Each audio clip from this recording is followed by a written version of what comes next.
Voy a hablar un poco sobre el tema de movimientos en masa y avenidas torrenciales. Y bueno, vamos a avanzar que tengo un montón de diapositivas aquí, quiero terminar con todas. Uy, esto se fue del todo rápido, perdón.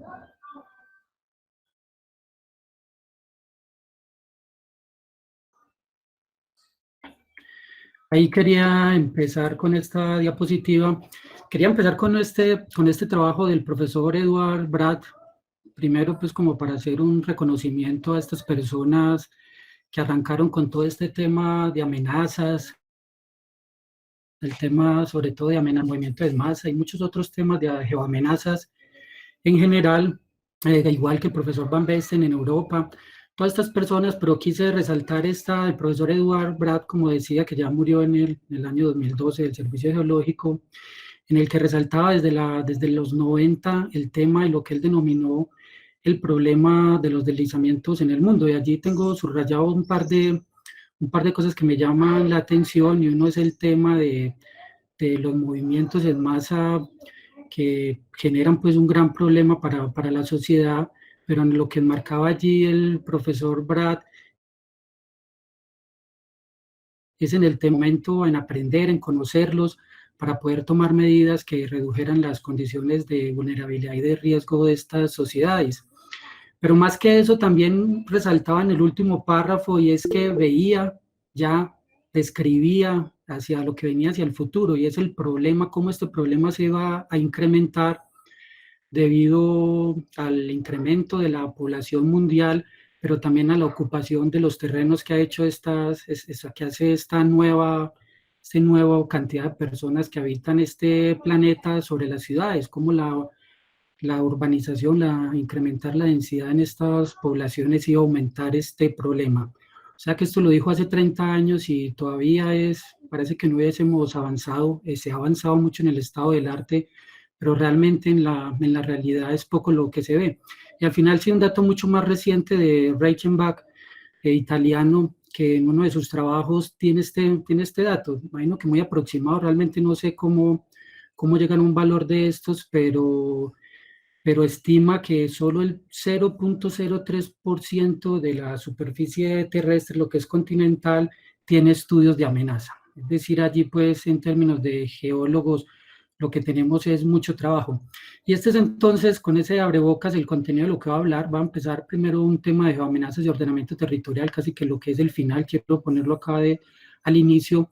Después hablaré un poco sobre el tema de los movimientos en masa y posteriormente las avenidas torrenciales, y luego unas ideas generales, temas que hay por trabajar. Entonces, el tema de geoamenazas y ordenamiento territorial.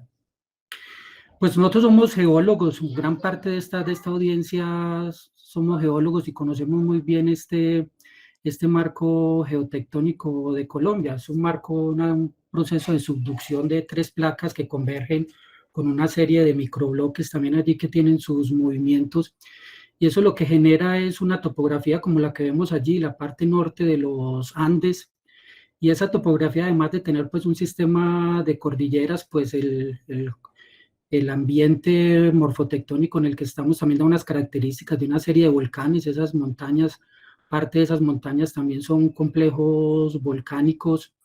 Pero si vemos, realmente Colombia no es un país montañoso. La mayor parte del territorio colombiano es un territorio plano, lo que son los llanos orientales, el Amazonas, el Pacífico y todo lo que vemos del Caribe, lo que tenemos en montaña, toda esa región que le llamamos la región andina, pues es un poco menos de la mitad del territorio de Colombia, pero el punto es que allí se asienta sobre estos terrenos montañosos, pues se asienta casi el 70% de la población de Colombia.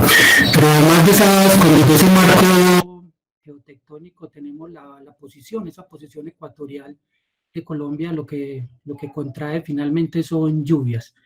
Entonces tenemos un territorio de montañas donde habita gran parte de la población colombiana, tenemos lluvias en abundancia, y eso finalmente lo que nos da es un laboratorio natural en el cual todos esos fenómenos que tengo ahí señalados pues son comunes, desde avenidas torrenciales y movimientos en masa que vamos a hablar ahorita, o el término de deslizamientos que tengo ahí desde los gringos.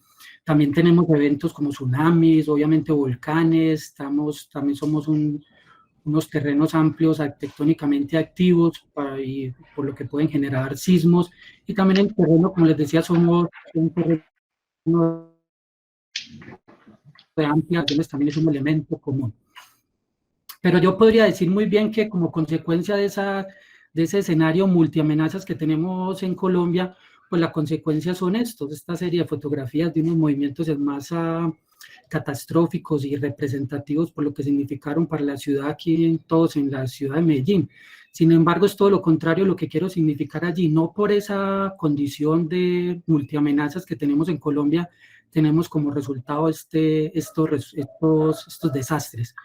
Va a ser parte de otra condición que hablaría a continuación de mostrar estas fotografías y resaltar y recordar, conmemorar algunos eventos como Villatina, uno de los eventos mayores pérdidas humanas en un solo evento, un solo movimiento en masa, y que de una u otra forma cada uno de ellos han cambiado la gestión del riesgo. Villatina empezó todo ese tema, lo que fue Popayán, Villatina empezó toda la normatividad, y hasta uno de los más recientes, Alto Verde, en el sector del Poblado, que también cambió un poco la mirada que teníamos sobre la vulnerabilidad, y es que los desastres no le ocurren solamente a los pobres, nos puede ocurrir a todos, un poco lo que nos está enseñando el COVID ahora.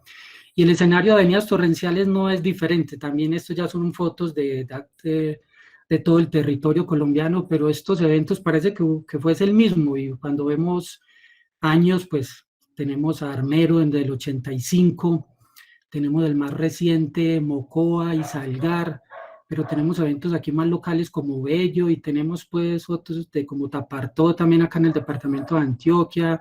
Recientemente tuvimos el de Piedecuesta, es decir, son escenarios de riesgo comunes, recurrentes, con un gran número de pérdidas. Eso hace parte de nuestra cotidianidad.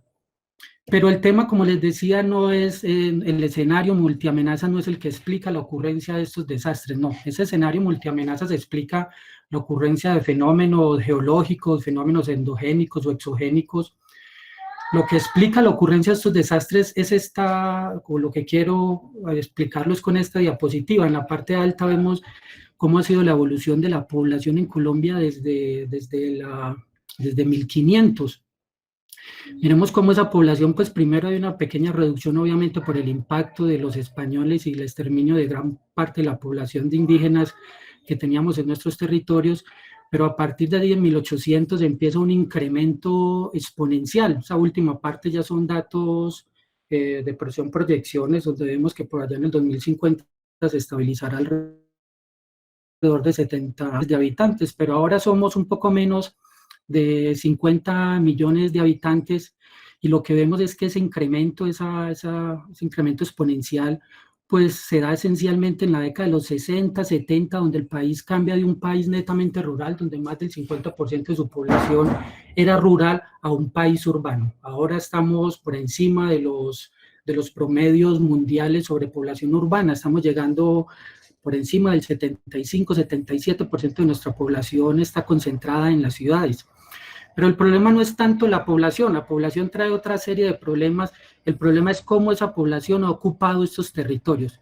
Y la ocupación de esos territorios es lo que quiero mostrar con esas dos fotos, una muy local de Cépita y la otra de una ciudad como Ibagué, pero tendría miles, bueno, no sé si tengo las fotos, pero sí hay miles de ejemplos de la localización de esto. Nosotros como geólogos reconocemos fácilmente estas geoformas, ¿cierto? Esos abanicos de origen fluvial o torrencial, y ahí es donde gran parte de nuestra población está ocupada. Entonces, el problema o lo que explica la ocurrencia de estos desastres, esa cotidianidad que hablaba de la ocurrencia de esos fenómenos con gran número de muertos, es cómo nosotros hemos venido ocupando esa población que se ha incrementado, cómo ha venido ocupando los territorios.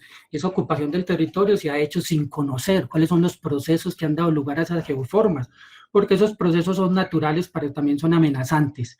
Y ahí es cuando tenemos estos desastres. Entonces, estoy tratando de pasar, pero a veces, bueno, ahí pasó. Solamente estas figuras para ver en el caso de Medellín, cómo fue ese crecimiento de la población. Allí si alcanzamos a ver en la parte izquierda, fotografía blanco y negro, una fotografía aérea de lo que es el municipio de Bello, hacia el norte del Valle de Aburrá, y vemos más o menos en el centro el río Aburrá, un poco meándrico, y en la margen izquierda vemos lo que era eso. Lo que tenemos ya en el municipio de Bello, lo que vemos aquí en la parte derecha, que es una foto del 2008, ya es mucho grande, pero lo que vemos es una mancha urbana ocupando todo ese terreno, es decir, ya lo que es en la parte baja de esa foto ya es Medellín, es decir, una conurbación, ya tenemos allí seguramente varias ciudades, ahí está Medellín, Bello, y ya muy cerca está Copacabana, es decir, cómo se ha ocupado ese terreno por esta población. Y esto es una probablemente más conocido para todos, no solo los que vivimos en Medellín, sino está la parte del poblado. En la foto de la margen izquierda vemos es la vía, cuando uno viene al aeropuerto de José María Córdoba, lo que llamamos la vía de Las Palmas, y allí vemos el río Medellín y pues, algunas casas, podremos ver algunos predios, y ya lo que tenemos es a la derecha. Lo que vemos a la derecha es cómo ese terreno se ha ocupado, y se ha ocupado de una forma diferente, porque esta parte de la sociedad pues con recursos abundantes, lo que uno creería es que debería tener un orden, ha establecido un orden mucho mayor, pero lo que se ve ahí es totalmente lo contrario, ha ocupado este territorio en lo que se podría hacer un desorden. Entonces finalmente termino ese concepto, esta idea, lo que tenemos es una población, este es el caso cómo ha incrementado la población en el Valle de Aburrá. En 70 años, en 1950, teníamos una población cercana a 500.000 habitantes y ya estamos en 3.5, 3.6 millones de personas, es decir, 3 millones de personas más ocupando el mismo territorio. Eso es lo que ha dado el resultado de ese crecimiento poblacional y sobre todo de cómo ese 3 millones de personas han ocupado el territorio, pues ha sido lo que mostraba ahorita el caso de Villatina, pero eventos ahorita en el 2010 con casi 100 muertos, ese es el resultado. Por lo tanto, eso es lo que ha generado en el tema de la gestión del riesgo, es cómo abordar. Si el problema es cómo estamos ocupando ese terreno, pues la forma de contrarrestarlo, una de las medidas es vamos a ocuparlo bien, vamos a dar directrices, guías que se ocupen bien. Y precisamente de eso se trata los planes de ordenamiento territorial. Esto es como la fotografía general grande de lo que es un POT. Y lo que podemos ver es que tiene un componente general y basados, soportados de ese componente general se desprenden dos componentes. El componente urbano para los suelos urbanos y de expansión, obviamente, y el componente rural, que cada uno orienta cómo va a ser esa ocupación del territorio, porque es una ocupación completamente diferente, una vocación diferente, pero ambos parten de ese componente general. Y si vemos allí en la última parte donde dice el contenido estructural, es decir, la estructura, la base de todo eso, en la última pestaña que hay ahí, están los sistemas de comunicación, servicios públicos, y dice allí áreas de amenaza o riesgo. Eso lo que significa es que los mapas de amenaza, y lo que en su momento fue mapas de riesgos, pero que eso ha cambiado, los mapas de amenaza son el componente estructural, es sobre lo que se debe construir, es lo primero que debe tener ese arquitecto, urbanista, lo que sea que va a trabajar esos POTs, lo primero que debe tener sobre la mesa es ese mapa de amenaza. Y allí es donde los geólogos pues tenemos un papel fundamental, porque ¿quién más que un geólogo para conocer esos procesos exógenos o procesos endógenos que finalmente los vemos desde como externos, como sociedad, como una amenaza? Y bueno, lo que mostraba allí es desde 1900, desde el 97, pues lo que es la ley de ordenamiento territorial, y a partir del 99 empiezan ya a hacer efectivo esos planes, a hacer documentos en los municipios, y con una vigencia de largo plazo de 12 años.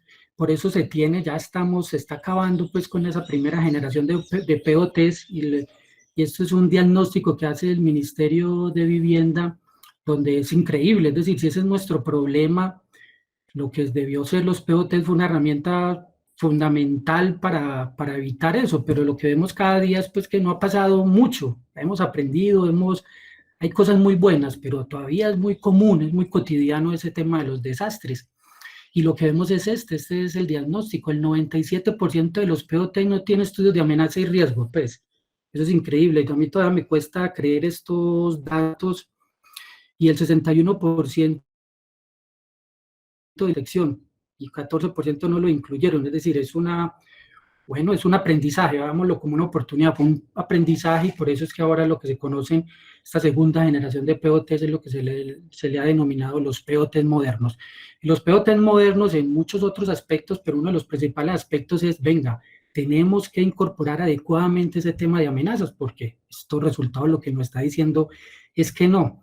Y el resultado de, bueno, incorporar eso es que hay una normatividad. En ese momento no había normatividades, hagamos mapas de amenazas y riesgos para incorporarlos en el POT, pero ya para esta segunda generación se dice, venga, vamos a hacer esos mapas de amenaza, pero va a haber un decreto donde va a decir que debe cumplir. Eso es lo que en su momento fue el 1806 de 2014, 1807, aquí lo tengo, el 2014, y que después se compiló pues en el 1077, pues que ya es un decreto donde está todo lo de vivienda y temas con fines. Y este decreto pues establece muchas cosas, pero lo que debe ir finalmente de los mapas de amenaza al POT es lo que se denomina áreas con condición de amenaza, es decir, son zonas que no han sido ocupadas, pero que tienen amenaza alta o amenaza media, y las áreas con condición de riesgo, y es que son áreas que tienen amenaza alta, pero ya han sido ocupadas, porque cada una de ellas requiere enfoques diferentes. Y también define, va mucho más allá esta norma, define cuáles son las metodologías que se pueden aplicar de acuerdo al tipo de suelo, para suelos urbanos y de expansión, escalas en 5000, es decir, detalladas, eso es ya una escala detallada, y en escalas rurales, estamos hablando de escalas regionales, en 25.000, pero además define los métodos, o sea, cuáles son esos métodos que se deben utilizar, que esta semana nos contaron muy bien sobre muchos de estos métodos. Todavía en los suelos rurales podemos aplicar métodos heurísticos, pero también se recomiendan los métodos estadísticos, pero para suelos de expansión ya sí no se permiten métodos heurísticos, ya se hablan de métodos estadísticos, determinísticos, y para los estudios detallados, que son los estudios que se deben realizar en esas zonas que se identificaron como con condición de amenazas o condición de riesgo, pues ya estamos hablando de escalas 1 en 2000 para suelos urbanos, y con metodologías ya con base física, que son esto que denominan ahí determinística o probabilística. Es decir, que hay una oportunidad inmensa para los geólogos para avanzar en estos temas, para aportar a nuestro país, pero nos tenemos, como nos decían esta semana, que actualizar con estos métodos. Tenemos que empezar a utilizar todas estas herramientas de machine learning, como nos contaban, de estadística, de modelación física, de muchas cosas, porque ya no la ley los está exigiendo, ya no son solo métodos heurísticos, que también son pues fundamentales. Y para terminar este tema, pues lo que definen eso es que los estudios básicos, esas escalas en 25.000 en 5.000, se deben hacer antes del POT, la formulación del POT, y los estudios detallados que les decía que es en esas zonas con condición de amenaza y condición de riesgo, ya son después del POT, después de que se acoge por decreto o por acuerdo, para que tengamos en cuenta eso. Entonces, con este boca sobre el ordenamiento territorial y las amenazas, ¿por qué es importante? Pues bueno, cuando como geólogos nos vamos a enfrentar con esto, pues tenemos que conocer qué son los movimientos de masa, cómo se evalúa la amenaza y cómo son las dañas torrenciales, que los vemos en clase. Entonces voy a hablar un poco de eso. Espero no ser muy básico en muchas de las cosas, pero cualquier pregunta, pues bienvenida al final. Este es el primer contexto que quiero mostrar del profesor Petley, que es tal vez la persona que más trabaja en el mundo sobre el tema de inventarios, de movimientos de masa en el mundo, y su primer trabajo en el 2012, este es el mismo que tiene la página de Landslide Blog, todos los días envía cosas sobre deslizamientos, cuando ocurren, ahí en ese mapa es donde ocurren los movimientos más. Ahí lo que podemos ver es que en Europa pues está Italia, en Asia hay una gran cantidad de países como Japón, está Nepal, todo lo que es Himalaya, China, todos son los países afectados por movimientos de masa, y cuando nos venimos aquí en América vemos sobre todo en la parte central, lo que es Honduras, un poco México, y aquí en Sudamérica pues tenemos esencialmente a Colombia. O sea, estos son los países más afectados por movimientos en masa. Y tres condiciones resalta Petley en esto, de esos países más afectados por movimientos en masa. Primero, que son terrenos montañosos, sí, es lógico, porque estamos hablando de eventos gravitatorios, donde la gravedad es su fuerza fundamental, pero también es donde hay bastante lluvia, esencialmente son países muy cerca al trópico, pero también allí resalta el tema de la población, de la densidad de la población. Esto es un trabajo reciente que hicimos con las bases de datos del CIMA y del Desinventar a nivel de Colombia, como para ver bueno, el patrón espacial y temporal de los movimientos en masa en Colombia. De allí vemos esta gráfica un poco compleja, pero sobre la escala en la izquierda, donde dice el número de deslizamientos, allí leemos todo lo que diga deslizamientos en la leyenda, y sobre la escala de la derecha podemos leer todo lo que ahora habla de muertos, fatalidades. Entonces, lo que podemos ver allí, lo primero es que el número acumulado de deslizamientos que hemos tenido en Colombia es alrededor, allí está como de 3.000 y punta, pero allá dice que es por 10, o sea que estamos a 10, estamos hablando de alrededor de 30.000, 33.000 y un poco más de eventos se han registrado, no es que hayan ocurrido, sino que se han registrado en esas bases de datos en los últimos 100 años, desde 1900. Y eso lo que ha generado es la otra curva que tenemos ahí, que es el número de muertes acumulada. Eso lo que ha generado es unos números cercanos a los 30.000 también. Y vemos en las barras, en la barra gris y en la barra negra, la barra gris es el número de eventos registrados y la barra negrita que está más abajo, mucho más pequeña, es el número de deslizamientos que ha dejado como consecuencia uno o más muertos. Lo que vemos allí es primero que tanto para los deslizamientos fatales como no fatales, pues en la década del 70 es donde se dispara esa ocurrencia de movimientos en masa. Lo que uno puede ver allí es que probablemente ese tema del cambio de un país rural a un país urbano, pues una de las cosas es que ha detonado muchos de los movimientos en masa, pero seguramente también hay allí una sobrevaloración y es porque en lo urbano, ahí también hay que mirar eso con delicadeza. Pero lo que vimos, bueno, son unos picos que parece que tuvieran allí como unos periodos de 10, 15 años. Vemos ese pico pues allá en el 2010, 2011, un gran número y se ha venido reduciendo, cae una caída que se ha mantenido. Y todavía estamos por observar estos últimos 8, 10 años, pues es un periodo todavía corto para decir si se va a mantener eso, si probablemente esa incorporación de los POTs ha permitido que reduzcamos estas condiciones. Y en lo negro también vemos el número de muertos, también desde la década de los 70 donde empiezan a registrarse ese número de muertos. Y allí hay unos eventos, tal vez los 5 eventos más catastróficos. Tenemos pues allí está como la avenida torrencial de Armero y Chinchiná en ambos sentidos, sumando casi 23.000 personas muertas, el deslizamiento de Villatina, lo de Páez en el Cauca, que fue detonado por un sismo y genera también una avenida torrencial. Guayabetal, que en estos días lo recordamos mucho por lo de la vía del llano, es el mismo punto, y ya vemos que desde el 74 ya se tenía un número de muertos por allá casi cercano a los 500 y en Nariño. Este es el ciclo temporal, el patrón temporal de la ocurrencia de los movimientos en masa con datos diarios. Lo que vemos es con una media móvil de 25 días para suavizar un poco esos valores. Lo que vemos es que tenemos un patrón bimodal.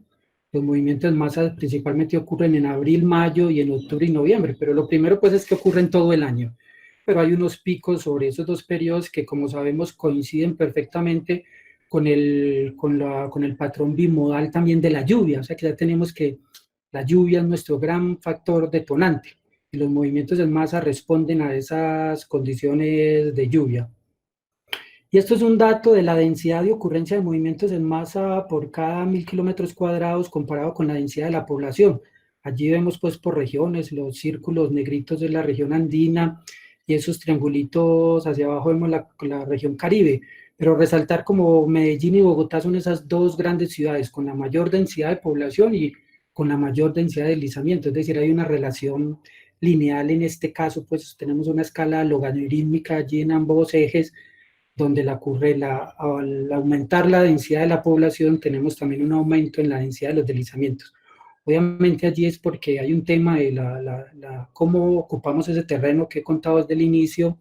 Eso obviamente también detona o condiciona la ocurrencia de movimientos en masa, pero también es cierto que eso lo que detona también es que esos deslizamientos sean más visibles, sean más fáciles de registrar en estas bases de datos. Entonces siempre hay que ser cuidadoso con eso. Por eso el caso de Petley, él solo trabaja con movimientos en masa que detonan muertos, porque cuando hay muertos es mucho más fácil que sea urbano rural que registrado.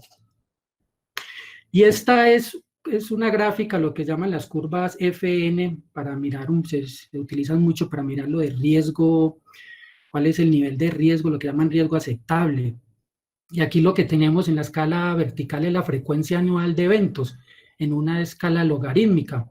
Y en la escala horizontal tenemos ese el número de muertos que genera esos eventos. Entonces, si nos vamos a cualquier punto, por ejemplo, la frecuencia 1, o sea, que ocurra un movimiento en masa, y nos vamos a cualquier punto de la curva, por ejemplo, aquí vemos en la margen derecha, tengo graficado el total de deslizamientos, de acuerdo al número de muertos que cada uno ha dejado, y cuál es la frecuencia anual de esos eventos de víctimas fatales. Y ese total se divide en dos: los que son deslizamientos o movimientos en masa que tienen un factor antrópico, y los que, de acuerdo al registro, no tienen un factor antrópico. Lo que vemos allí, si nos vamos a la curva total, por ejemplo, la curva, la curva total intersecta la línea horizontal de 1 en un valor que en la escala horizontal nos vamos un poquitico por allá, que a 20, 20 y algo. Eso lo que significa es que cada año, de la frecuencia anual, hay un evento al menos cada año, pues en términos estadísticos, que deja un poco más de 20 muertos en Colombia. Es decir, nosotros como sociedad, conscientes o no conscientes, lo que tenemos es que cada año es normal para nosotros tener un evento mínimo de 20 muertos. Y como vemos, por ejemplo, los de 1000 muertos, el de 1000 muertos, pues tiene un periodo de retorno por allá alrededor de 0.009, es decir, estamos de 10 a la menos 2, un poquitico por allá de 100 años, cosas de 1000 muertos, es una cosa pues realmente tremenda. Y como el mayor punto, pues el mayor punto significa lo que tenemos de armeros, ¿cierto? A 23.000 muertos. Pero ahí quiero resaltar el tema del humano. Lo que vemos es que las pendientes, cuando estamos hablando de un poco más de 30 muertos en la escala horizontal, vemos que lo natural con los humanos siguen la misma pendiente. Pero cuando nos vamos, es decir, que ahí está dominado esencialmente, esos movimientos de masa que tienen muchos muertos, están dominados esencialmente por las condiciones naturales. Pero cuando nos vamos a eventos que tienen una recurrencia mayor, sobre todo esos que tienen menos muertos, por allí vemos que la pendiente de esa curva de humanos, el movimiento en masa que tienen un factor antrópico, tiene una pendiente mayor, es decir, que allá hay un gran componente mayor a la de condiciones naturales. O sea que hay un componente antrópico muy importante, sobre todo en los eventos de pequeña magnitud en términos de muertos. Y cuando nos vamos a la línea de la derecha, lo que vemos es la misma gráfica, la oscura ya es la total que tenemos aquí en el lado izquierdo, pero comparado con otros 3 países para ver cómo estamos en términos de riesgo aceptable, o qué es lo que al menos como sociedad estamos aceptando implícitamente. Bueno, vemos que estamos por encima de todas estas sociedades, solamente estamos cerca de Japón en eventos que están entre 80 y 200 muertos, por ahí estamos como en las mismas condiciones. Japón se sube un poquitico, pero cuando vemos, comparado con Italia, por ejemplo, que vemos que es un país también afectado por movimientos, eso está mucho más lejano, más abajo.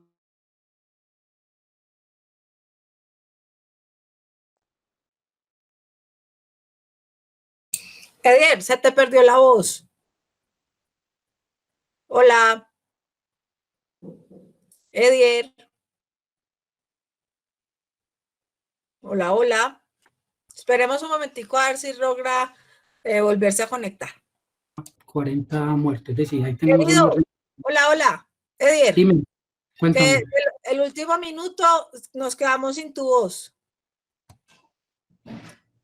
El último minuto, entonces no alcanzaron a escuchar la parte de la derecha. No, nos quedamos en el delta de las pendientes cuando los deslizamientos son con causas antrópicas. Ahí vamos. Listo, entonces ahí me había pasado a la parte derecha, donde decía que esta gráfica, la línea más oscura es la de Colombia, es la misma que llamo total en la parte izquierda, pero allí está comparada con otros 3 países, con Italia, Japón y Canadá.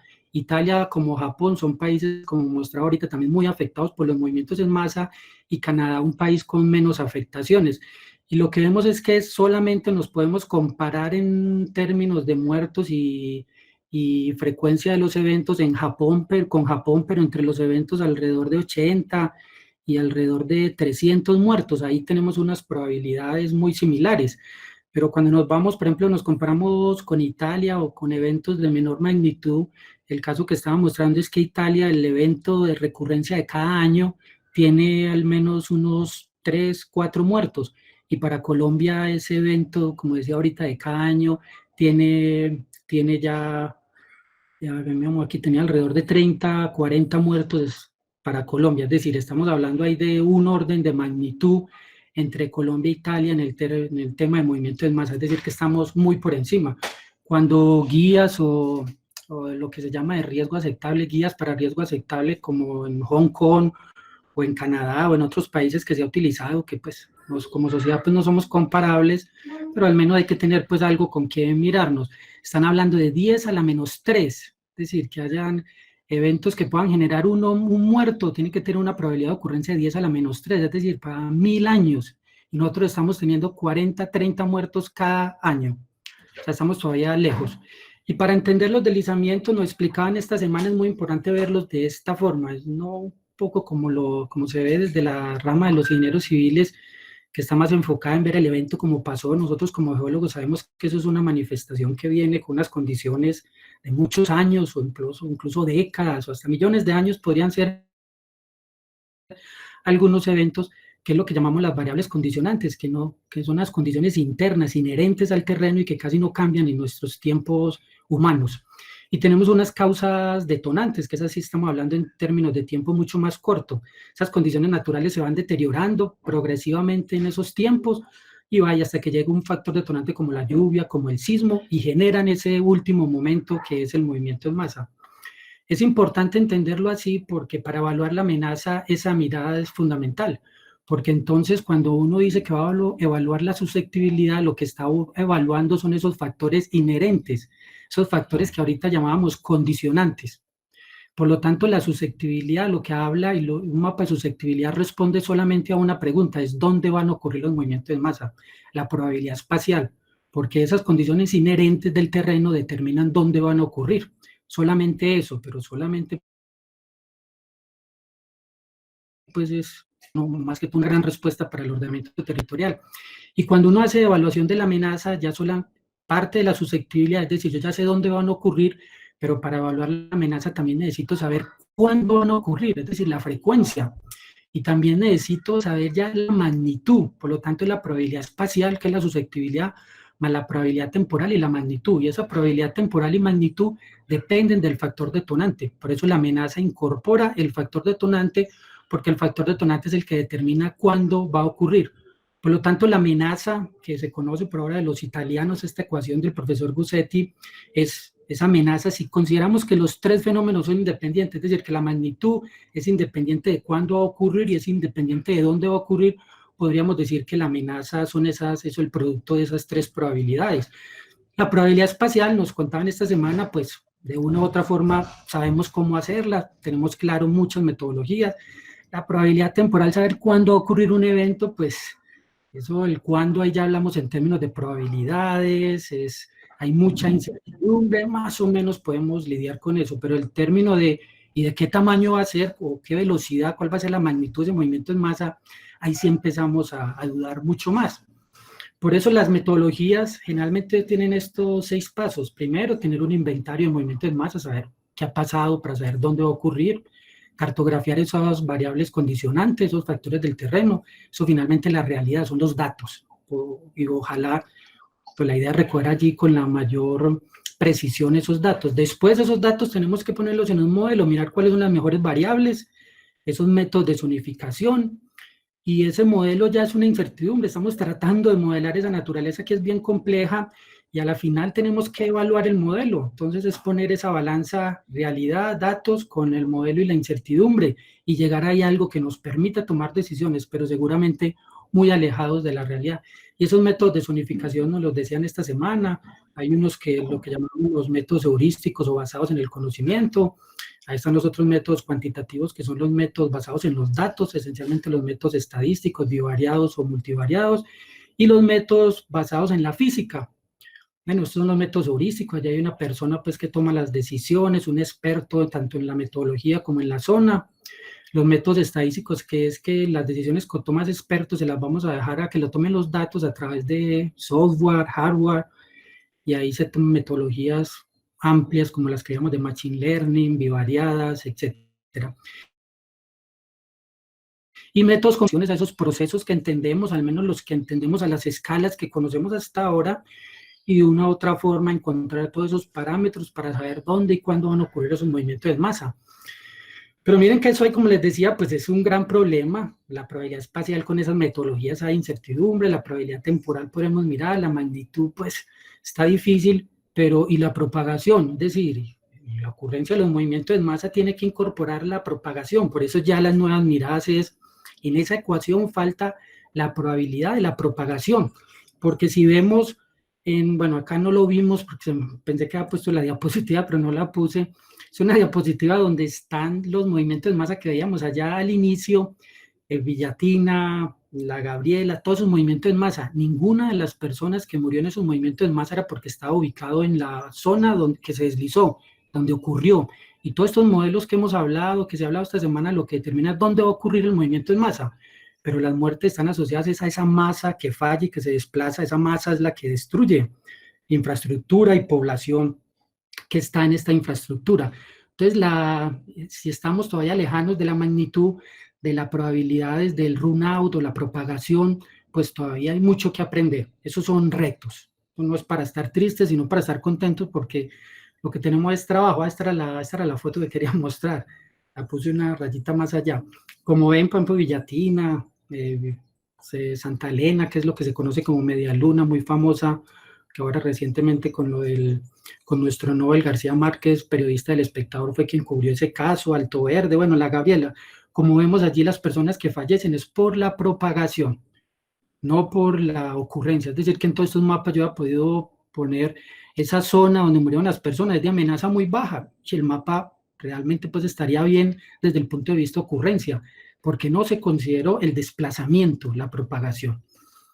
Ese es el escenario de movimientos en masa y ahorita miremos el escenario por avenidas torrenciales. Cuando esta figura del profesor Jacob pues nos determina esa mirada de las avenidas torrenciales. Tenemos una amenaza que es en la parte alta, que es concatenada, hay unos, lo que llaman avalanchas de escombros, hay inundaciones rápidas, hay debris flow, hay una serie de eventos que se dan en la parte alta de la cuenca. Y en la parte baja es esencialmente donde se dan todas esas pérdidas, eso es lo que veíamos en esas fotos ahora, en ese abanico, en esa geoforma tipo abanico. Allí es porque ahí es donde generalmente donde ocupa la población, y ahí es donde vienen esos eventos con una gran capacidad destructiva. Este es el escenario que tenemos. Y miren que es el escenario que hemos visto recientemente en Salgar, arriba en el Cerro Plateado, una gran cantidad de movimientos como vemos en la parte derecha superior, un enjambre o clúster de movimientos en masa que van a ese cauce y bajan como un flujo de escombros y destruyen toda esa población que hay 100 kilómetros, 120 kilómetros aguas abajo. Todo eso es lo que conocemos como una avenida torrencial. El caso de Mocoa, idéntico, es decir, una gran cantidad de movimientos en la parte alta, lo que vemos aquí en la parte izquierda, en la fotografía, todo eso de color naranja, son los eventos que fueron cartografiados. Allí tenemos una fotografía de unos eventos que esos son los que llama el profesor Olbrich como debris avalanche. Esos son las avalanchas de escombros. Y en la parte baja vemos pues esos barrios de Mocoa afectados, pues donde se dio lastimosamente esta cantidad de muertos. Esto es un artículo reciente que sacamos sobre ese escenario a nivel de Colombia, o al menos en la región andina de las avenidas torrenciales. Lo que vemos en estos histogramas, las barras son los eventos registrados de avenidas torrenciales que hay registrados en el inventar. La de ellos es que las avenidas torrenciales, como los movimientos en masa, responden a las condiciones de lluvia, ¿cierto? En los casos como en la región andina, este color naranja, que es un comportamiento bimodal en el centro del país, pues las avenidas torrenciales ocurren en esos periodos, pero en esas partes más extremas, al norte o hacia el sur, que tienen ya es un patrón unimodal de la lluvia, pues también tenemos un patrón unimodal de las avenidas torrenciales. Y allí el tema de población, densidad de la población y densidad de eventos también es lineal, pues donde aumenta la población, hay mayores eventos registrados porque terminan siendo desastres. Seguramente pasan muchos más otros. Y estos unos eventos, como vemos, la región andina es la más afectada con 803 eventos registrados, casi 2.000 personas fallecidas, pues un gran número. De lejos, pues es la de 3.318 personas registradas como muertas por avenidas torrenciales en la base de datos del Desinventar. 1.800, es decir, más del 50% están en la región andina, donde están las zonas de montaña y donde está el 70% de la población. Y estos son los eventos más críticos. Allí no está pues el caso de de Armero, tampoco está el caso de Páez, porque esa gran cantidad de números, pues, no deja ver lo otro.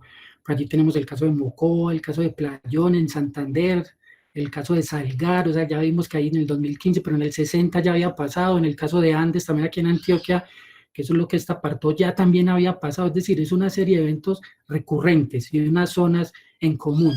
Y este es el número de eventos, que son las líneas punteaditas, también crece a partir de los 70, se ve que crecen esos eventos y el número de muertos también crece exponencialmente. Pero aquí sí entramos ya un poco más a la discusión en el tema de qué es una avenida torrencial. Cuando hablamos de qué es un movimiento en masa, pues Cruden, Barnes, Olris, hay Ucete, una cantidad de autores que poco ya dejan como para uno discutir qué es y qué no es un movimiento en masa, pero qué es una avenida torrencial.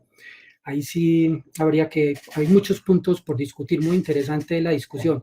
Desde el punto de vista de los geólogos, uno va a ver de pronto la guía del Servicio Geológico, hay unas guías que ha sacado para el tema de ordenamiento territorial y una serie de documentos, y lo define como muchos otros documentos como fenómenos de remoción en masa, es decir, son movimientos en masa, donde hay agua y una corriente con un transporte de material sólido. Y por eso a escala regional lo que sacó en la guía son unos métodos heurísticos, estadísticos, lo que veíamos ahorita, o con base física, y también hay unos métodos geomorfológicos, ¿cierto? Ir a mirar esas terrazas, esos abanicos para actividad.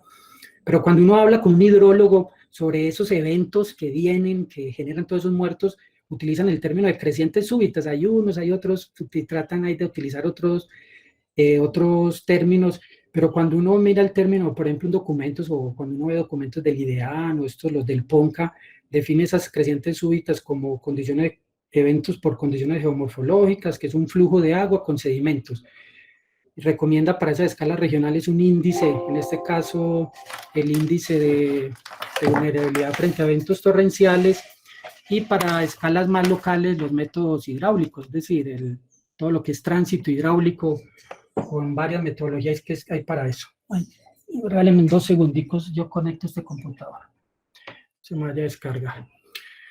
Bueno, entonces, para resumir esto, finalmente lo que es una avenida torrencial para los geólogos es como agua, sedimentos con agua, con mucha agua, y para los hidrólogos una avenida torrencial es como agua con muchos sedimentos. Es decir, finalmente estamos hablando de lo mismo, solo de lo que más me interesa a mí. Nosotros nos interesa más los suelos, entonces el agua es como un factor ahí adicional, y los hidrólogos les interesa el agua y los sedimentos son un factor adicional allí.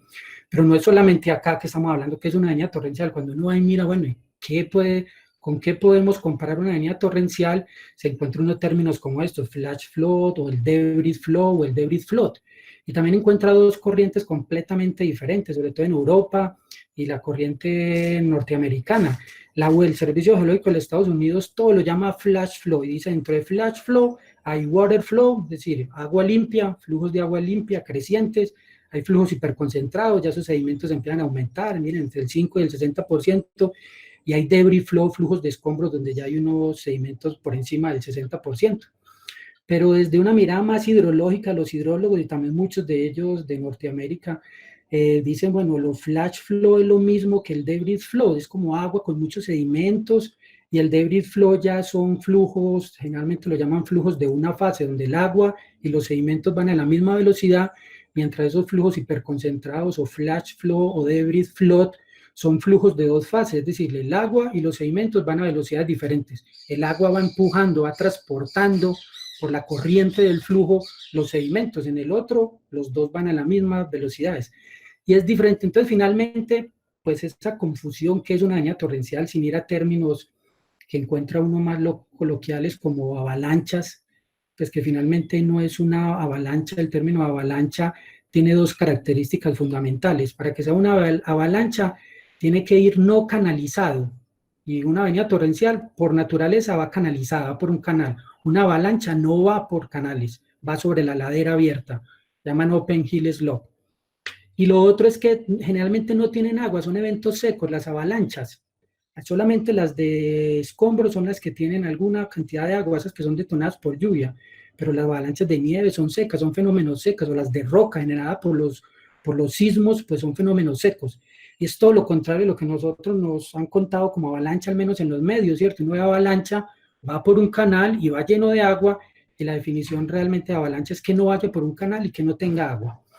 Pero cuando uno busca en otros el término exacto de avenidas torrenciales, encuentro pues en los españoles, seguramente allá viene el término, el profesor Díaz Herrero trabaja mucho en este tema desde la mirada hidrológica, y define las avenidas torrenciales como un caudal que viene desde aguas arriba hacia la posición del observador. Eso es muy importante porque uno tiene una inundación que puede ir de abajo hacia arriba, es decir, empieza a inundarle los pies, una creciente, empieza a subir y eso es lento generalmente, pero no vienen de abajo hacia arriba, sino que vienen de arriba hacia abajo, es decir, arriba me refiero a la mirada del observador hacia la cuenca, entonces vienen hacia arriba, vienen como una pared, vienen hacia él, no vienen de los pies hacia arriba, sino que vienen de arriba de la cuenca hacia él. Eso es una creciente eso es una avenida, perdón, y la diferencia de la crecida. Y también entonces incluye allí temas como que sea una precipitación intensa, cuencas pequeñas y pueden ser por ruptura de presas, también fusión glaciar, y el término torrencial lo que significa es que sea una cuenca de montaña. Entonces son esos flujos que vienen de arriba hacia abajo al observador en cuencas de montaña. Pero no nos dice mucho en realidad, bueno, pero ese fenómeno, la física, no dice mucho eso, dice mucho para reconocerla, y eso yo creo que es lo que tenemos claro cuando uno ve eso, dice, eso es una avenida torrencial, lo que nos cuentan en las noticias como una avalancha. Pero el tema es porque finalmente las avenidas torrenciales, a diferencia de los movimientos de masa, no tienen un solo origen, tienen muchos, y de acuerdo a la cantidad a la proporción agua y sedimentos, son fenómenos completamente diferentes. Entonces, las avenidas torrenciales pueden ser fenómenos directos, hay un factor detonante y causa la avenida torrencial, pero también puede ser un fenómeno en cascada, hay un evento intenso de lluvia, genera movimientos en masa, y esos movimientos en masa van al cauce y generan una avenida torrencial, o eventos concatenados que pasan al mismo tiempo, en algunos casos en simultánea o no en simultánea, como el caso de Páez, ocurre un sismo, genera deslizamientos, pero también estaba lloviendo, son dos fenómenos independientes, pero se dan en el mismo momento. El caso de Armero, hay un evento volcánico que lo que genera es una fusión parcial del casquete, una gran cantidad de agua que por esas condiciones morfológicas baja por ese cauce del río Lagunilla, del río Chinchiná, generando esos eventos. Allí sí es un evento que está condicionado uno a otro, va concatenado. Entonces tenemos este caso, en el caso de que empieza a llover y no hay ni un movimiento en masa, sino que empieza a llover, hay más agua en ese cauce de montaña y la energía de ese cauce pues empieza a removilizar sus propios sedimentos del cauce. Y a la final tenemos esas fotografías abajo que se sale de madres, como dicen los abuelos, ese cauce transportando bloques que pueden ser hasta métricos y eso pues baja a grandes velocidades. Y allí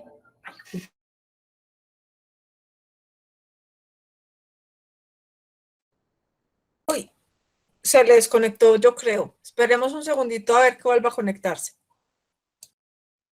Toda tuya. Ok, vamos a partir entonces la pantalla otra vez. ¿Por dónde la compartía la pantalla? En la parte inferior derecha mostrar mi pantalla, ¿listo? Por aquí la vi, listo. Habíamos quedado creo que en esta. A ver, querido. ¿Cierto? Sí, en esa quedamos. Bueno, entonces a ver, les contaba pues ese tema de las avenidas torrenciales. Aquí tenemos el otro caso que les decía, tenemos un evento de lluvia. Ese evento de lluvia, además de que genera una crecida en los cauces, genera un clúster, un enjambre de movimientos en masa en la cuenca, y eso genera como resultado también una avenida torrencial. O tenemos la lluvia y el sismo, dos eventos independientes, que los movimientos en masa los generan sobre todo los sismos, en parte ayudados por la lluvia, la saturación de dos terrenos, y genera este evento como el caso de Páez. Tenemos el caso también del glaciar y la acumulación de sedimentos, los piroclastos que tenemos alrededor de este complejo volcánico, y tenemos como resultado una avenida torrencial de origen volcánico que recibe pues ese nombre de lahar. Y tenemos también eventos como este, las roturas, sean embalses naturales o antrópicos. Hay uno como aquel caso de Bello en la parte derecha, un deslizamiento en la parte alta, represó la quebrada por un tiempo, o como este caso de lo que vemos está en Brasil, que han dejado estas tragedias, o casos como estos que yo no conozco, pues que tengamos aquí al menos en Colombia, en Perú sí con algunos registros, y en Nepal es pues son típicas estas morrenas que generan pues unos grandes almacenamientos de agua, y por un sismo, sobre todo en estas zonas tectónicamente activas, pues fallan y generan pues estos flujos aguas abajo. Y un poco para entender la física es importante esta gráfica que por aquí es de Creusot y Benoit, pero acá se me fue la referencia, los franceses, donde tienen el agua en la parte izquierda y los sólidos en la parte derecha. Y me parece muy interesante porque hacen esa agregación de agua y sedimentos en dos fases. En la parte alta son cuando esos sedimentos son finos, y en la parte baja son cuando son gruesos. Y como vemos, cuando cambia esa composición de agua y sedimentos, pues vamos paseando desde deslizamientos, muchos sedimentos, poca agua, hasta debris flow, sedimentos con agua, y los flujos hiperconcentrados, que ya es agua y sedimentos más o menos en proporciones similares, o a veces más agua, hasta que llegamos a lo que llamamos pues los agua limpia, stream flow, water clear, pero no es tan sencillo tampoco como eso. Si vemos ahí en las dos fases, cuando los sedimentos son finos, eso va cambiando. Esos sedimentos finos se comportan diferente. Y cuando los materiales son granulares, también diferentes, y dan flujos de lodo, flujos de escombros. Bueno, ahí se vuelve un poco más, la reología del flujo cambia. Y esta gráfica, vemos cómo la concentración de sedimentos en peso o en volumen, a medida que va aumentando, va cambiando el comportamiento, la reología de ese flujo. Pasamos desde una inundación típica hasta flujos hiperconcentrados, donde en algunos casos tienen un comportamiento de Newton, donde no tienen resistencia al cortante, donde llega a flujos de escombros, donde ya hay una resistencia al cortante de esos flujos. Uno ya va a meter el dedo y tiene que hacer un esfuerzo. Y entonces finalmente el planteamiento que hacemos es una idea no original, sino que viene del profesor Ulrich Hung, que también quiero hacerle un homenaje acá. El profesor murió recientemente en el año 2017 en la República Checa, hizo toda su carrera en Canadá, y ha sido la persona que tal vez más ha trabajado hasta el momento en todo lo que lo que llama los flujos, los deslizamientos tipo flujo. Y con toda esta discusión de qué es, qué no es, lo que proponía en sus últimos años de trabajo el profesor Ulrich es que el concepto de debris flow o avenida torrencial hay que verlo mucho más amplio, y no como lo propone Cruden y Barnes, que es solo flujo como la deformación de un material ante un esfuerzo constante, sino que hay que verlo a nivel de cuenca. Y el debris flow incluye una gran cantidad de eventos, desde debris avalanche, o sea, avalanchas de escombros que ocurren sobre las laderas, solamente allí las laderas por deslizamientos, desde debris float o debris flow, que es cuando esos sedimentos se encausan, lo que llaman debris flow, flujos de escombros canalizados, hasta cuando esa concentración de agua o la concentración de sedimentos se hace menor, o la de agua mayor, y ya se convierten en inundaciones de escombros, ya más en la parte baja de las cuencas, esas cuencas más grandes, y abajo hasta que tenemos esa depositación de esos abanicos. Todo ese proceso, todo eso es lo que él denomina debris flow, ese concepto amplio de flujos de escombros, porque es muy difícil. Es en un evento de estos, en un momento tiene más agua que sedimentos, en otro momento tiene más sedimentos que agua, temporalmente también, espacialmente cambia, en un solo evento hay muchos de estos tipos de eventos, entonces es mejor entenderlo desde ese punto de vista. Entonces así pues uno lo que podría definir, lo que decía un artículo que recientemente escribimos sobre toda esta discusión, es que una definición de avenidas torrenciales es como ese flujo formado por una mezcla de agua y sedimentos en diferentes proporciones que se desplaza a lo largo de un cauce a grandes velocidades. Y las cuencas que son susceptibles a esos eventos son generalmente de gradientes altos, áreas pequeñas, tiempos de concentración muy rápido, tiene que haber sedimentos y agua. Y el factor detonante puede ser muchas cosas: sismos, la lluvia, enjambres de movimiento de masa, ruptura o rotura de presas, o sea, muchas cosas pueden haber allí.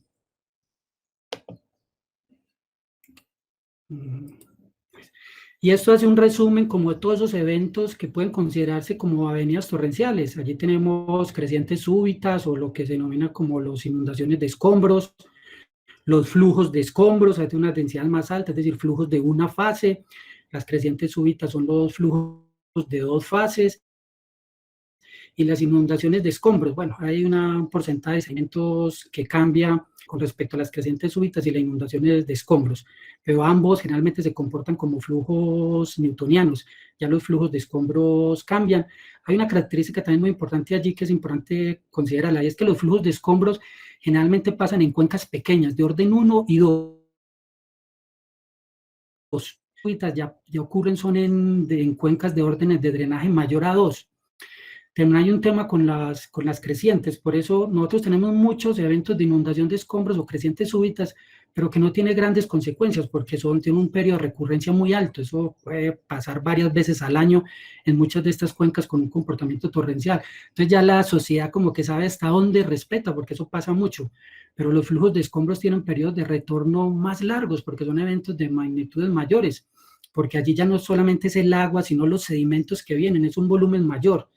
Entonces, el profesor Ulrich hablaba que esos caudales sólidos y líquidos de esos flujos de escombros puede superar hasta en 10 veces los caudales pico que tienen las crecientes súbitas y las inundaciones de escombros. Entonces, a esos caudales 10 veces más grandes es donde la sociedad no está tan acostumbrada. Estamos hablando de periodos de probablemente más largos que la vida de una persona, esos 70, 76 años de esperanza de vida. Entonces, no están acostumbrados a que eso pase, pero seguramente pasará. Entonces, finalmente esta gráfica, pues ahí está un poco, la miran un poco, quiero avanzar y no repetir lo mismo, pero son eventos entre cauce y ladera.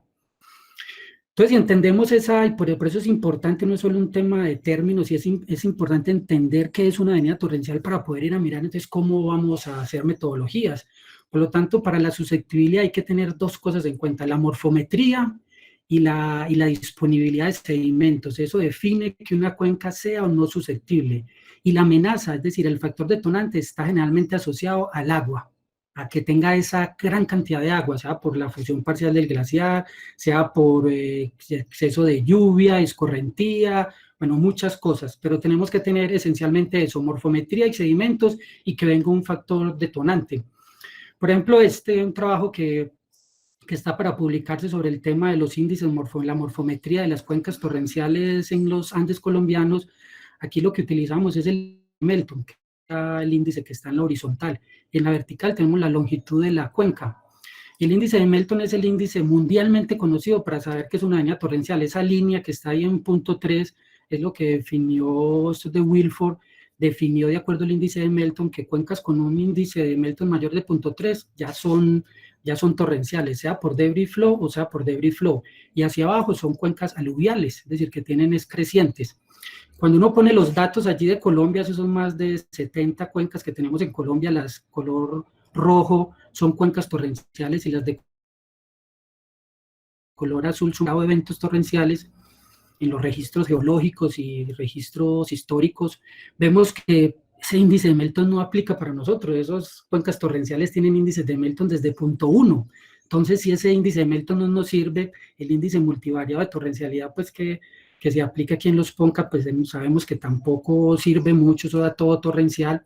Entonces, aquí cogimos unos más que son como 40 índices morfométricos agrupados en índices de drenaje, que son lineales, en índices de la geometría de la cuenca, que son esencialmente de área, de la textura del drenaje, que también son generalmente lineales, y del relieve, las características del relieve de esa cuenca, que son en 3D, hablan es del relieve.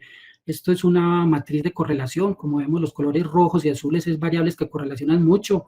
La geometría como el área, el perímetro, correlaciona mucho con la longitud. Bueno, eso primero hay que tenerlo en cuenta, y hay otros azules, bueno, hay unos grupos que entre ellos, eso es lo primero que hay que eliminar en esto. Y aquí utilizamos métodos de Machine Learning, todos, redes neuronales, Random Forest, regresión logística, análisis discriminante, Support Vector Machine, clustering, bueno, aplican métodos ensamblados, todos los métodos para saber cuáles son las mejores variables morfométricas que nos permiten identificar una cuenca torrencial en los Andes colombianos. Por ejemplo, esta gráfica, allí están todos los datos. Aquí las de color azul son las torrenciales, que ven que estamos hacia índices que describen el relieve.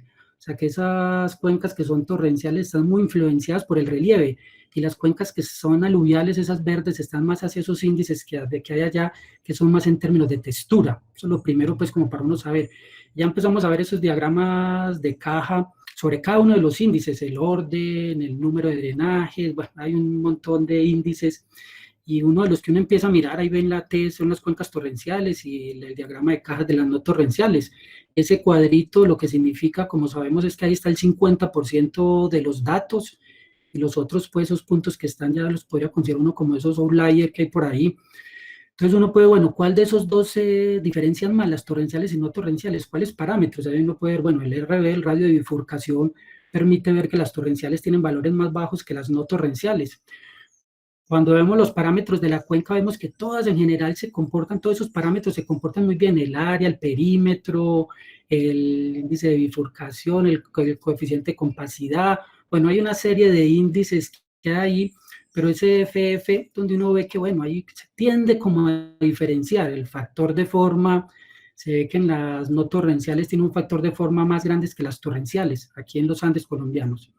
Cuando vemos los parámetros de textura, ahí sí vemos que la mayoría tienden a diferenciarse, unos más que otros, ¿cierto? Este IF, que es el índice de infiltración, pues se tiende a diferenciar un poco más, la densidad de los drenajes, que es ese DD, el índice de mantenimiento, para traducirlo de alguna forma. Hay uno ve en términos generales que los índices tienden a diferenciarse un poco más, y en los parámetros de relieve, ahí es donde vemos que se diferencian mucho mejor. Por ejemplo, el relieve, el primero, la H, tiende a diferenciarse bien. El segundo, que es la pendiente, no tanto. En algunos sí, bueno, las torrenciales tienen mayor pendiente, algo que es lógico. Pero veamos ese índice de relieve que es el relieve, el primero sobre la longitud de la cuenca, uno sí ve que se diferencia muy bien las que son torrenciales y no torrenciales. Y el índice de Melton, que también fue uno de los que consideramos, uno dice, bueno, también se diferencia, también permite alguna diferencia. Cuando uno aplica análisis de funciones ortogonales, las dos principales componentes de los datos azul son las cuencas no torrenciales y los rojitos las torrenciales. Ahí uno grafica todos los índices y mira a ver cuáles de ellos son independientes. Esa ortogonalidad entre ellos, uno ve que el factor de forma, el índice de relieve, el relieve y la constante de mantenimiento, pues son ortogonales, es decir, no comparten información, no son colineales. Eso está bien y apuntan en dirección de los componentes principales, es decir, que tiene la mayor variabilidad, la varianza del problema. O sea que esos son índices muy buenos. Cuando uno los grafica aquí en estos histogramas, uno ve que hay una población que está igual, pero hay población como el índice de relieve que tiende a separarse muy bien. Eso es lo que habla finalmente en este tipo de métodos estadísticos o de machine learning, es que son buenas variables predictoras, permiten predecir bien. Y si uno mira, por ejemplo, estos índices morfométricos entre ellos, en la vertical siempre está la longitud del drenaje, la longitud del drenaje principal, y está graficado en la primera contra área, en el segundo contra el orden de los drenajes, y el tercero contra el índice de Melton. Así, por ejemplo, el orden de los drenajes no sea un buen predictor, pero comparado con la longitud nos permite separar muy bien. Igual el área no es un buen predictor por sí, pero comparado con la longitud nos permite separar muy bien lo que son las cuencas torrenciales y las que no son torrenciales. Igual el índice de Melton, comparado con esa longitud, ya nos ayuda a separar, pero no como lo propone Wilford. No se puede aplicar directamente, hay que hacer este tipo de ajustes.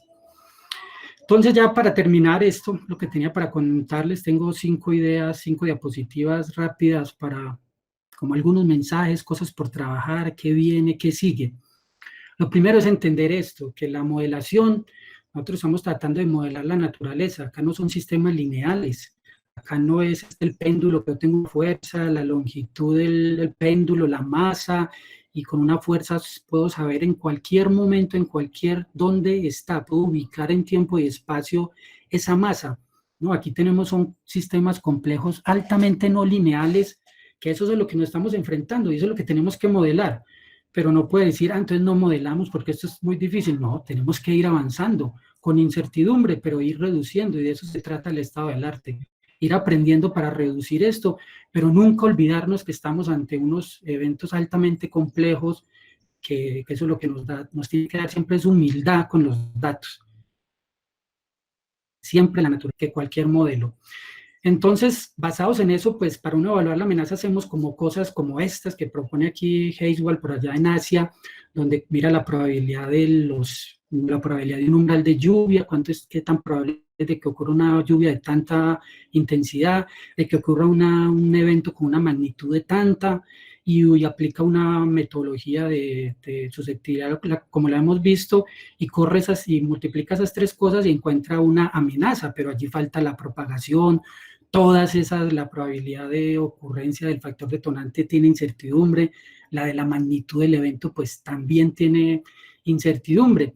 Entonces, en eso, pues, sobre todo en estos los modelos basados en física que trabajan generalmente con el factor de seguridad, es eso, bueno, ¿qué tanto estamos por debajo del factor de seguridad falla y por encima podemos estar relativamente seguros?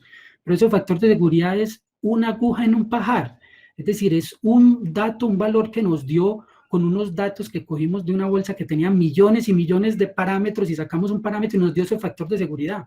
Entonces, miren, por ejemplo, esto es un municipio aquí del Valle de Aburrá donde aplicamos la metodología con base física, el modelo Triggers, que probablemente es el más conocido, desarrollado por el Servicio Geológico de los Estados Unidos, la amenaza por lluvia en este municipio y nos da eso. Mirando sus factores de seguridad, pues hay unas muy poquiticas cosas en rojo.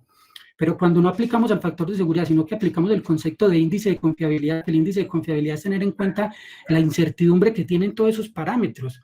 Yo cogí un parámetro, pero podía haber cogido otro. Entonces, el índice de confiabilidad se puede interpretar como qué tantas desviaciones estándar estoy yo alejado del factor de seguridad crítico, que es 1. Entonces, por ejemplo, allí ya vemos las zonas rojas, es cuando yo tengo índice de confiabilidad menor que 1, es decir, que estoy a máximo a una desviación estándar del factor de seguridad 1. Eso a mí me preocuparía, ¿cierto? Estoy en la incertidumbre de los datos. Cuando ya hablamos de medio, es que estamos por encima de 1 hasta 2.5 desviaciones estándar por encima del factor de seguridad 1, y ya bajo es que estamos dos desviaciones estándar y medio por encima. Entonces, estos pueden ser acercamientos que no resuelven el problema, pero bueno, eliminan incertidumbre. Conocer el factor detonante, ya les dije, saber cuándo va a llover, qué lluvia, eso lo podemos decir en probabilidad. ¿Cuál es la probabilidad de que supere tal umbral? Mirando en datos, mirando mucha estadística bayesiana, uno puede aproximarse a eso, pero cuando llueve o cuando se supera ese umbral no quiere decir que va a haber un movimiento en masa. Uno también tiene que considerar la probabilidad condicionada de que, dado que ocurra ese evento de lluvia, ocurra un movimiento en masa. Y si esas dos cosas son independientes, una cosa es que llueva, la probabilidad de que llueva, y otra la probabilidad de que ocurra el movimiento en masa. Cuando llueve eso, se podría multiplicar esas dos probabilidades y uno encontrar probabilidades de que cuando llueve tanto ocurra un movimiento en masa. La probabilidad de magnitud, eso lo estamos trabajando, pues se viene trabajando en el mundo con estas relaciones de frecuencia y frecuencia-magnitud. Aquí se ve, la magnitud se ve en términos de área, no en volumen, porque es mucho más difícil, y se ve que tiene una curva como esta que vemos a la derecha. Casi todo lo que se ha graficado tienen ese comportamiento. Aquí a mano izquierda era la que se ve pues en el mundo, a mano derecha son los datos rojos son unos inventarios que nosotros utilizamos acá en el Valle de Aburrá. Con esa curva podría uno ir y bajar y encontrar cuál es la probabilidad de que ocurra un movimiento en masa de determinada magnitud. Eso tiene mucha incertidumbre, pero es lo que tenemos ahora. La propagación de los movimientos en masa, bueno, esa propagación, o en este caso lo que vemos allí es una avenida torrencial, pues cómo se va a propagar eso. Hay modelos físicos como el flow R, hay otros desarrollados en Europa, están los autómatas celulares que se está trabajando mucho en este tema por hacer ahí. El tema de, bueno, yo cuando me da todo esto, al final me da un mapa de probabilidades, de 0 a 1, pero si usted le entrega este mapa de probabilidades al alcalde o al que va a tomar la decisión, se lo devuelve porque no, esto a mí no me sirve para nada. Usted a mí entrégueme un mapa que diga alto, medio y bajo, pero alto y medio y bajo, ¿quién tiene que tomar esa decisión? Nosotros los geólogos.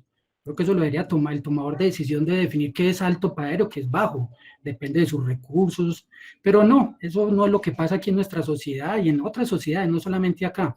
Le ponen también esa decisión a uno, bueno, usted dígame qué es alto, qué es medio y qué es bajo, y bueno, cuando vamos a estas curvas RO que nos explicaban esta semana, pues hay criterios ahí como donde está el 75% de los movimientos de masa es alto y donde está solamente el 2% de los deslizamientos es bajo. O sea que en bajo también ocurren deslizamientos, del 2% nos vamos como es el criterio que recomienda la guía del Servicio Geológico. Y ya, pues ahí terminaba con esas cosas por explorar, con cosas por hacer, y quedo atento a preguntas o cosas. No sé, Cleme, ya vos me orientas. Ole, muchas gracias, muy chévere, aprendí mucho. Yo es que me la he pasado estudiando en esta cuarentena con geociencias. Todos.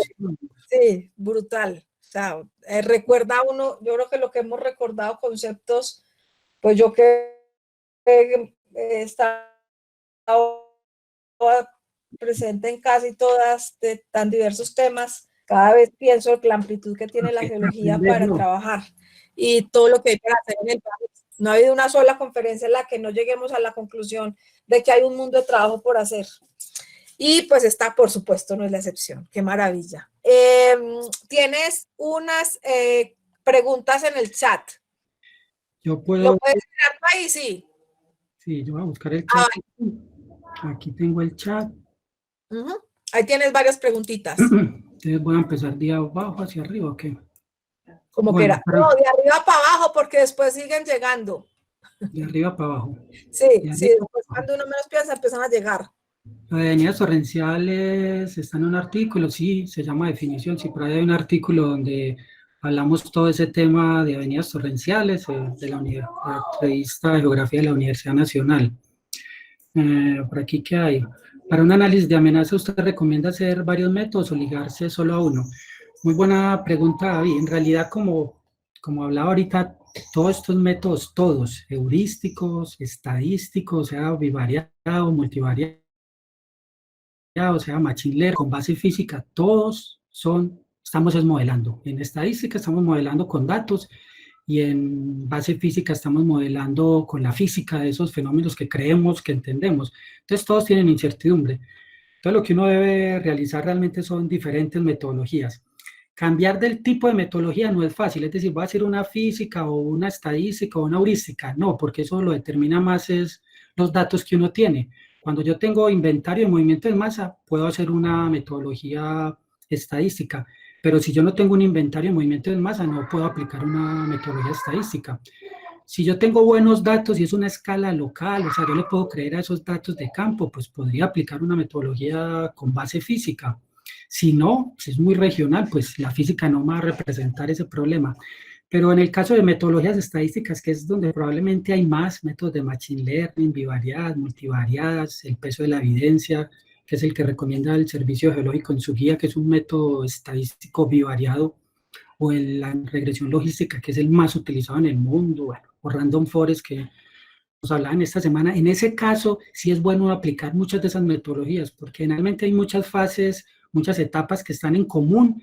Entonces, cuando uno aplica varias, no es tanto, sobre todo en el tema de Machine Learning, es fácil uno aplicar 4 o 5, después de tener ya los datos organizados, las variables seleccionadas, yo podría aplicar muchos, y ahí uno puede comparar cuál se asemeja más a lo que yo estoy modelando, a los datos que hay en la realidad, considerando todas mis particularidades, cuál se puede estar aproximando más a la realidad, sin que necesariamente sea el que tenga el dato de precisión o de confiabilidad o cualquiera de las métricas que uno utilice más alto, ¿no? Que es el que uno vea que es más confiable por muchos elementos que puede mirar allí. Entonces, en esos casos, en conclusión, es bueno mezclar varias metodologías.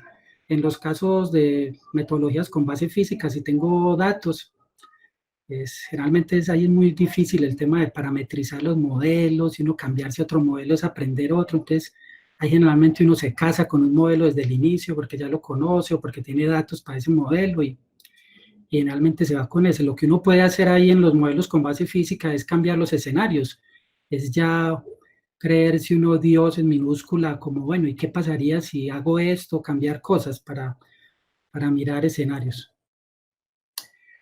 ¿Qué más?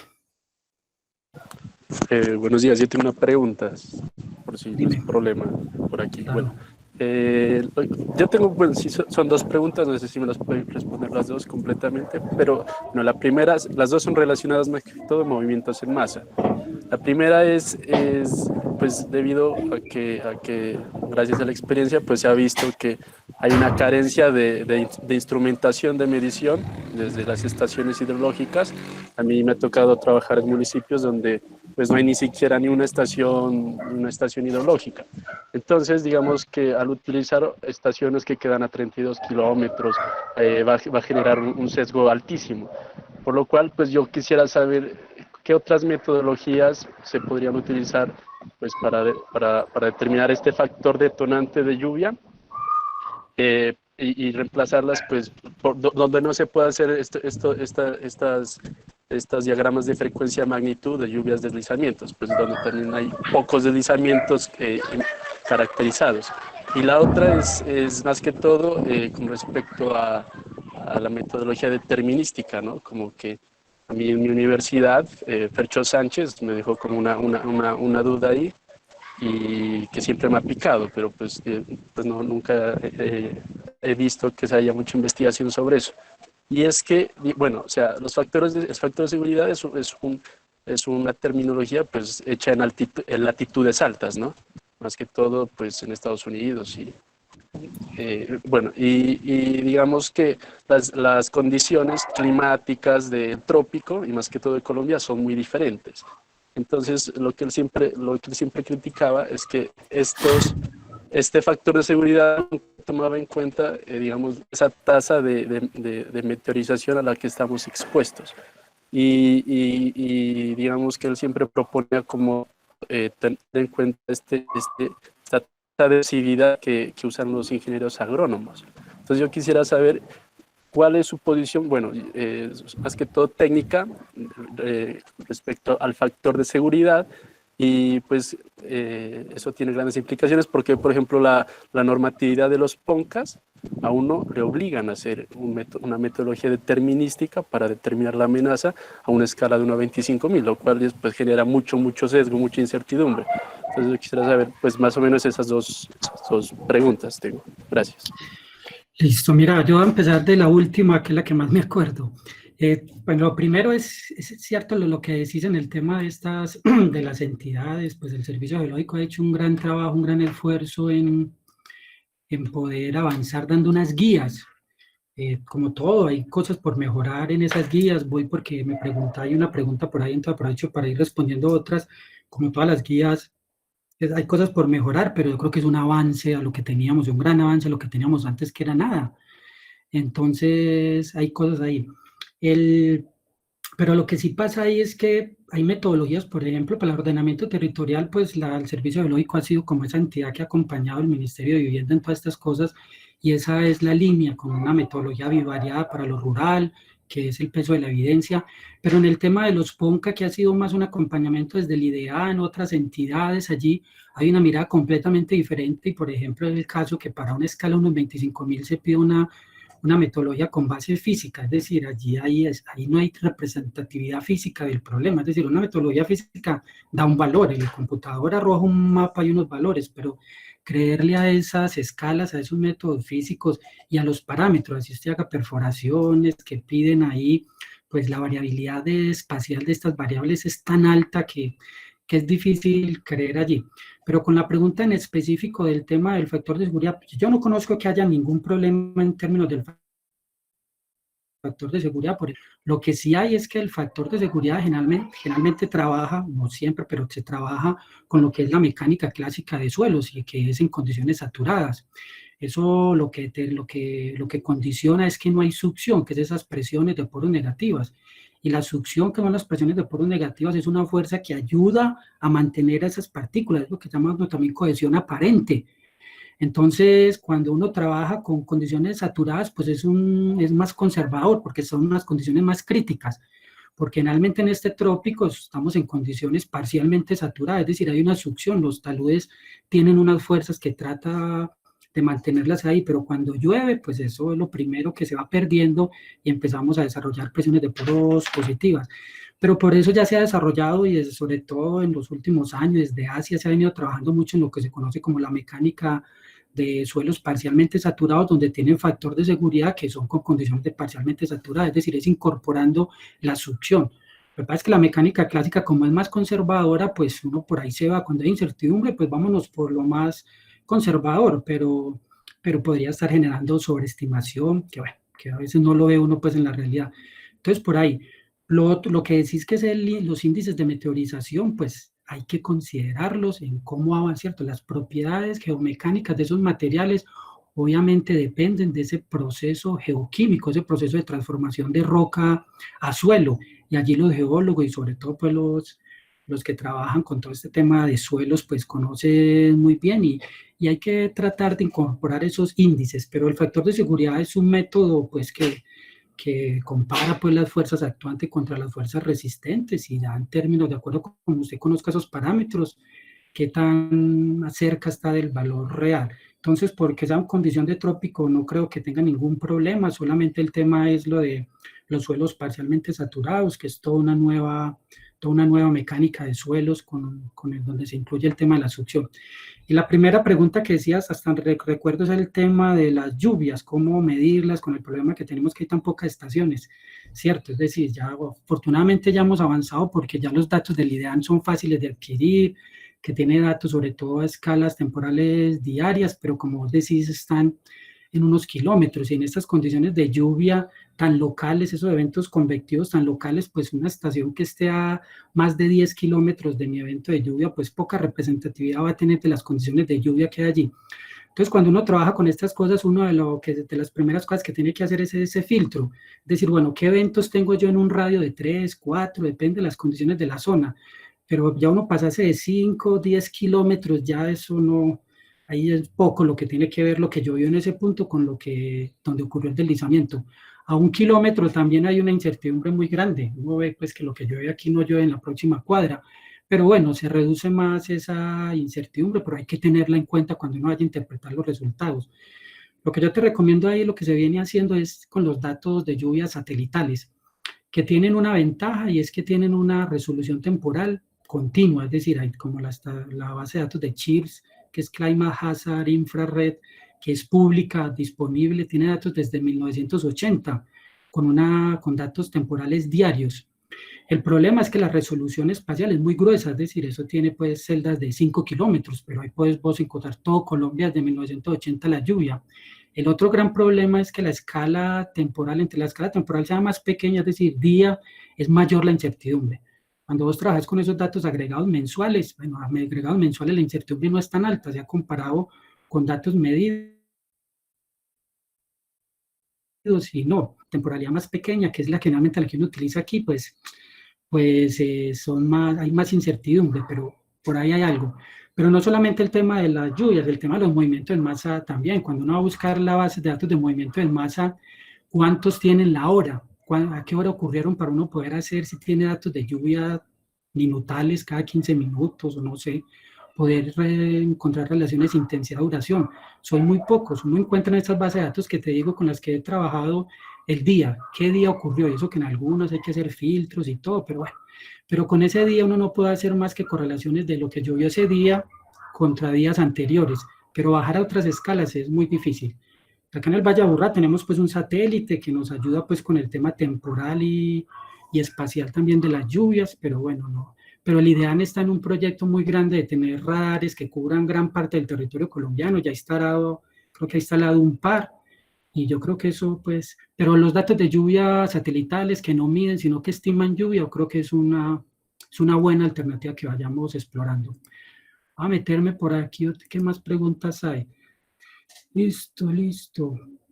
Para un análisis de amenaza usted recomienda hacer varios métodos, eso ya lo vi. ¿Qué opinión tiene usted de la norma de ordenamiento territorial? Creo que ya lo dije.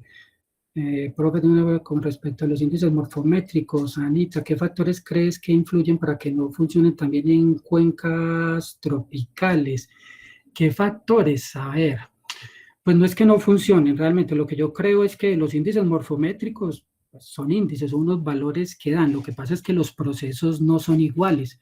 Entonces, los procesos que se detonan en nuestras cuencas son diferentes a esos procesos que describen también por allá, por eso hay que tener cuidado cuando uno quiere comparar esos eventos. Entonces, los índices morfométricos son iguales, pero no sirven en todos lados para lo mismo, porque los procesos en cada parte son muy diferentes, y acá en el trópico, pues son bien diferentes. Acá lo que veíamos, por ejemplo, en este artículo que está ya en publicación, es que mientras uno toda la vida le han enseñado que esas cuencas alargadas tienen unas hidrógrafas más cortas en el tiempo, pero de unos picos más bajos, o sea que son menos susceptibles a las avenidas torrenciales, y son esas redondeadas que tienen unos picos más estrechos. Lo que veamos acá es todo lo contrario, lo que es las cuencas no torrenciales son más alargadas que las cuencas torrenciales son más alargadas que las cuencas no torrenciales. lo que domina estos índices o los resultados que tenemos es la textura. Son esos índices de textura y esos índices de relieve. Los índices de relieve es porque determinan la energía potencial que se convierte en esa energía cinética y el transporte de esos corrientes y de transporta los sedimentos. Y la textura, porque son cuencas, entre menor textura tengan, tienen menos permeabilidad, y eso quiere decir que tengo más escorrentía, y si tengo más escorrentía voy a tener más erosión, y voy a tener más agua, más respuesta rápida de la cuenca. Entonces determina un poco eso. Pero también los materiales, el tipo de material va por ahí. Esa sería como mi respuesta. Si esta se puede compartir, sí, eso ya lo miramos a través de la sociedad. Excelente, que sabes de la dendrogeomorfología y si se puede considerar su aplicación para mejorar la predicción de los periodos de retorno. Sí, o sea, yo no soy experto pues en el tema de dendrogeomorfología, pero sé que hay trabajos que quieren incorporar ese tema, sobre todo para esos eventos más recurrentes. Podemos tener datos, es importante, sobre todo para el tema de amenazas. Si nosotros queremos saber amenaza, periodos de retorno, tenemos que datar, tenemos que tener edades, esas avenidas torrenciales. Ana, que ahorita que me preguntaba, trabajó en eso.